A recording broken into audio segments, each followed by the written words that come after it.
két legfontosabb dolog, azt gondolom, amit hibaként elkövethetünk egy párkapcsolatban, az egyik az, hogy nem kommunikálunk, a másik meg az, hogy elfolytjuk a kommunikációt a másik részéről. Tehát ugye az a mondás, hogy amit nem lehet megoldani kommunikációval, azt meg kell oldani még több kommunikációval, az talán az egésznek az alapja.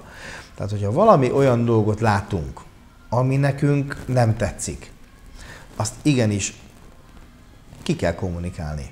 Én nem azt mondom, hogy szóvá kell tenni, mert ugye ennek van egy ilyen pejoratív értelme, hogy elkezdeni nyomogatni a másik gombját, hogy már megint ezt csináltad, de igenis ki kell kommunikálni. Azt meg végképp el kell felejteni, hogy magától értetődő.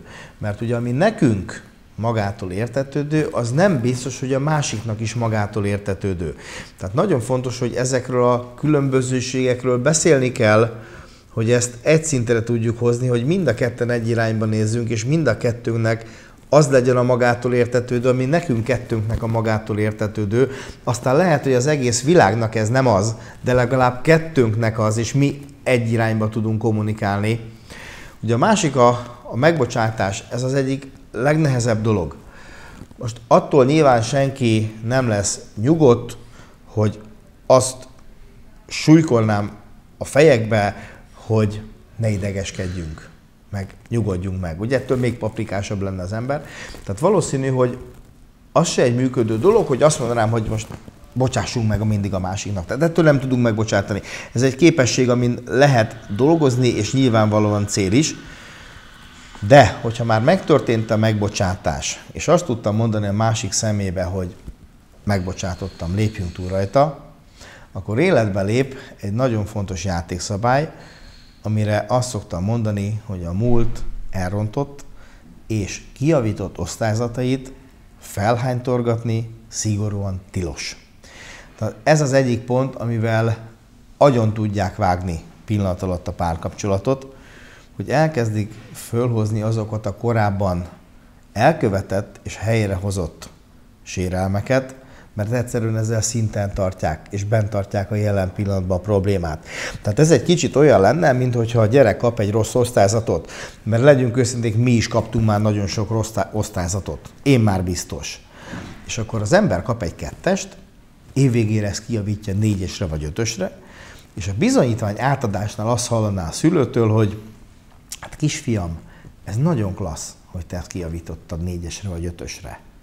Na, de azért ne felejtsd el, hogy te voltál nagyon rossz évközben, te azért hoztad az 1-eseket. Tehát most gondoljunk bele, hogy érezné magát a gyerek, vagy mi hogy éreznénk magunkat a gyerek helyébe. Hát valószínű, hogy agyonvágná az addig fölépített motivációnkat. Tehát fontos az, hogyha történik egy hiba, és ott megbocsátunk a másiknak. És őszintén azt mondom a szemébe, hogy helyre tettük, akkor azt ne hánytorgassuk föl innentől kezdve. Ne időnként, soha többet. Azt gondolom, hogy igazából olyan nincs, hogy kis dolog vagy nagy dolog. Ugyanis van, aki egy kis dolgot sem tud tolerálni, a másik meg egy nagy dolgot is kényelmesen tolerál. Ugye ez egy picit olyan, mintha azt mondom, hogy könnyű volt a vizsga, vagy nehéz volt a vizsga. Hát aki tudja a feladatot és ennek a megoldását, annak a legnehezebb vizsga is nagyon könnyű volt, aki meg nem tudja, annak meg a legegyszerűbb vizsga is nagyon borzasztó és nagyon megoldhatatlan feladat. Tehát azt gondolom, hogy itt az emberi képességekhez kell ezeket mérni. Optimális esetben, hogyha valamiért megbocsátottunk, akkor valamiért megbocsátottunk. És az mindegy, hogy egy csúnya szó, egy hidegen kihozott kávé, vagy ennél mondjuk egy sokkal súlyosabb megbántás, vagy megcsalás. Tehát ott az embernek a döntési szabadsága az, hogy bizalmat szavaz a másiknak, vagy nem szavaz bizalmat. Ez az ő döntése. Egyet kéne elkerülni, hogy azt mondom, hogy bizalmat szavazok, és közben mégse.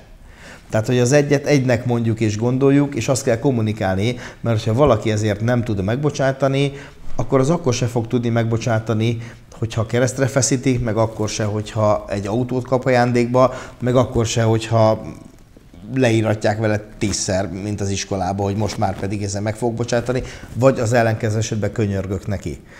Egy fontos dolog van, hogyha megtörtént a megbocsátás, akkor az egy tényleg megbocsátás legyen, és ne kezdjünk el visszanyúlni a múltba ezekhez az eseményekhez. A kommunikáció hiány az alapvetően meg tudja ölni a kapcsolatot.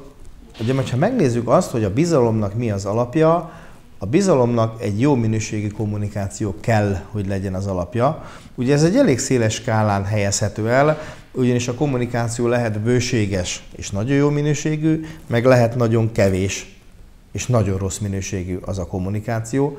És az a gond, hogy a két ember között nincs kommunikáció, és itt a kommunikációnak gondolatok és ötletek cseréjét értem, akkor ott nem tud kialakulni semmilyen affinitás kettejük között, sőt tovább megyek, nem fognak tudni egyeztetni olyan közös nézőpontokat, olyan közös realitásokat, amiknek az eredménye lenne az, hogy kialakul két ember között a bizalom. Ugye, hogyha megnézzük, hogy kik a barátaink, akkor érdekes, hogy az fog kiderülni, hogy azok a mi barátaink, akikkel nagyon-nagyon sok közös dolgunk van. Közös kapcsolódási pont, közös gondolkodás. És hogyha megfigyeljük azt, hogy egy barátunkkal tudunk úgy vitatkozni valamin, aminek esetleg szögesen ellentmondunk, hogy mégse csökken kettőnk között ez a szeretet, ez a fajta affinitás, de hogyha valakivel nem alakul ki ez a nagyon sok minden, ott nagyon hamar össze tud törni ez a dolog. Hát ha valakivel képzeljük el, semmilyen közös realitás nem alakult ki.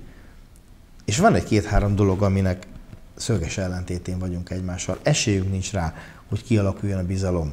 Tehát ezt meg csak kommunikációval lehet elérni. Tehát kommunikálni kéne a problémákról is, és azt is kimondani, hogyha valami megbántott minket, mert lehet, hogy a másik nem így gondolkodik, mert ő ezt simán elviselné, ő nem tudja, hogy ezzel megbántott minket.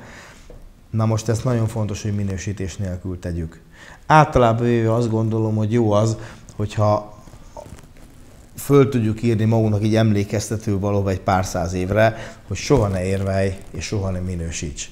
Ugyanis a mi elgondolásaink, a mi minősítéseink, azok a mi realitásaink. Attól nem lesz az övé, hogy egyre hangosabban azt mondom, hogy ezt így jó csinálni, vagy úgy.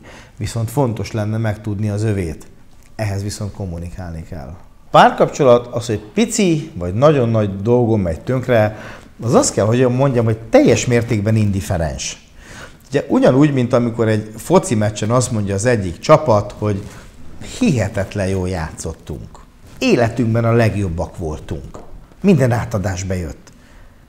Minden beívelés. A szögletek tökéletesek voltak. Olyan sprinteket futottunk, mint még soha. És valaki megkérdezi azt az egyszerű és ártatlan kérdés, hogy és mi lett a végeredmény? Hát, kicsit kikaptunk. Tehát onnantól kezdve, hogy pici vagy nagy dolgon csúszik el egy párkapcsolat, én azt gondolom, hogy teljesen mindegy. Egyébként a pici vagy nagy dolgot azt mi tesszük mögé, hogy ez egy pici dolog volt, vagy egy nagy. Ugyanúgy, mint az élet legkülönbözőbb területein is mi tesszük mögé azt a töltést, hogy ez egy jó történés volt-e, vagy rossz történés.